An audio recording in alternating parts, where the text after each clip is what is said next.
Baik, tadi ini sudah disampaikan oleh Prof. Hardin. Intinya sebenarnya adalah tenaga gizi itu masuk dalam salah satu kategori tenaga kesehatan yang kompetensinya dalam memberikan kerja profesionalnya harus ada jaminan bahwa dia kompeten.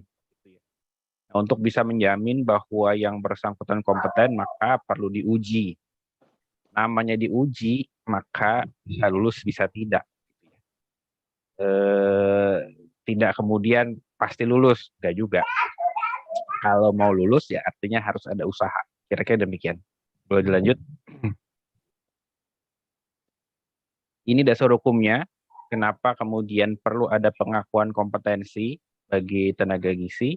Ada undang-undang tentang Sisdiknas, undang-undang tentang pendidikan tinggi, undang-undang tentang Nakes, dan juga peraturan turunannya, baik Permenkes maupun Permendikbud, yang mengatur tentang registrasi tenaga kesehatan, praktek tenaga gizi, sampai ke bagaimana melakukan uji kompetensi.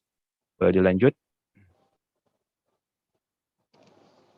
Di Undang-Undang tentang Tenaga Kesehatan, tadi sudah disampaikan bahwa tenaga gizi adalah nakes. Tenaga gizi ada dua jenis, nutritionist dan dietitian. Kemudian untuk bisa melakukan praktiknya, baik nutritionist maupun dietitian, itu harus punya STR. STR baru bisa didapatkan kalau punya Serkom. Serkom didapatkan jika lulus uji kompetensi. Lanjut. Ini kalau dilihat, kalau nggak yakin, boleh dicek sendiri di website KTKI, bahwa memang untuk mengurus STR perlu Serkom. Dan Serkom didapatkan kalau sudah lulus KOM. Boleh dilanjut. Jadi intinya dari segala aturan yang ada bahwa UPOM sarjana gizi tidak harus tetapi tidak dilarang. Untuk bekerja sebagai nakes, sarjana gizi tetap memerlukan STR. STR diperoleh setelah oleh Serkom, Serkom diperoleh setelah lulus UKOM.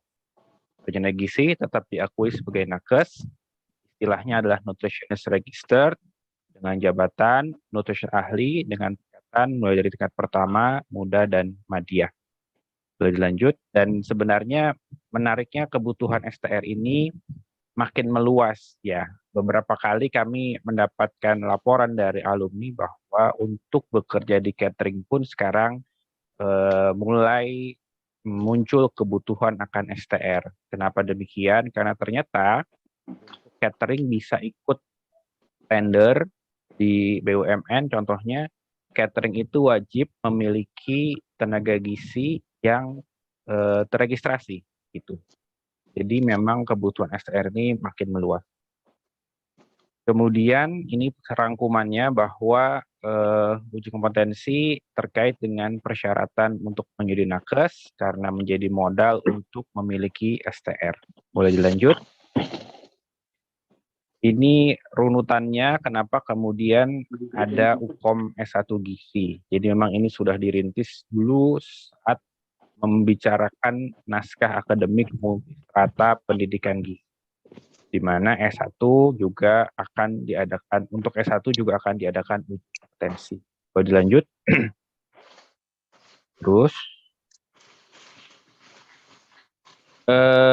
kemudian juga selama penyelenggaraan UKOM selama ini, ada juga mempertanyakan apakah sah secara hukum uji kompetensi untuk S1.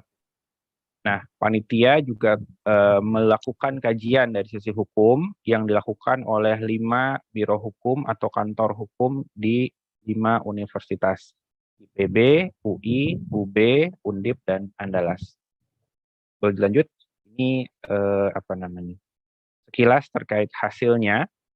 Intinya adalah untuk IPB menyatakan semua jenjang pendidikan kesehatan di bidang gizi, mulai vokasi sampai profesi, punya hak untuk mengikuti UKOM. Itu, boleh dilanjut. Berbeda dengan program vokasi dan profesi yang wajib.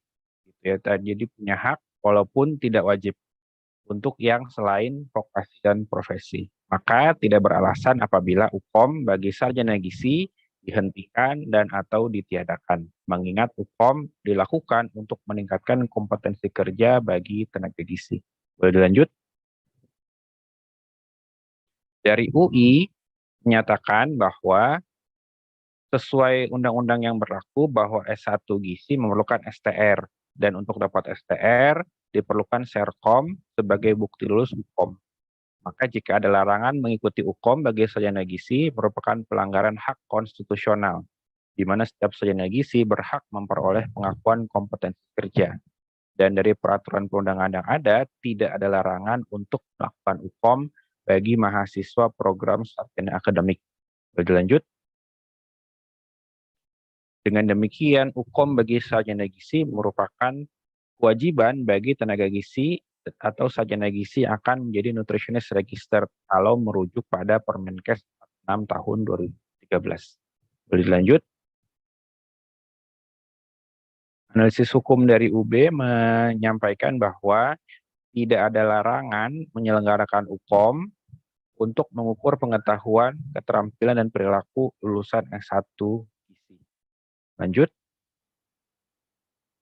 Maka alternatif legalnya yang bisa dilakukan adalah membahas terkait payung hukum yang bisa digunakan untuk penyelenggaraan UPOM, tetapi sambil itu berjalan, boleh dilanjut,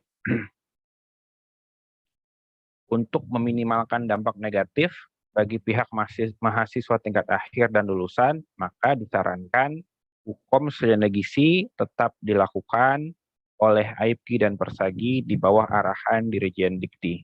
Boleh dilanjut? Dari Undip, analisis hukumnya menuliskan bahwa untuk sarjana gizi merupakan nakes sehingga diperlukan UPOM untuk mengetahui standar kerja kesehatan dan juga sebagai syarat mendapatkan STR. Menimbang banyaknya sisi positif dan meminimalkan dampak negatif, maka UPOM sarjana gizi tetap perlu dilakukan. Lanjut. Dari Andalas menyampaikan bahwa UPOM bagi S1 gizi mendesak dilakukan, mengingat selain sebagai salah satu kebutuhan sebagai nakes, tapi juga dimaksudkan untuk membuktikan daya saing dan unjuk kompetensi lulusan gizi.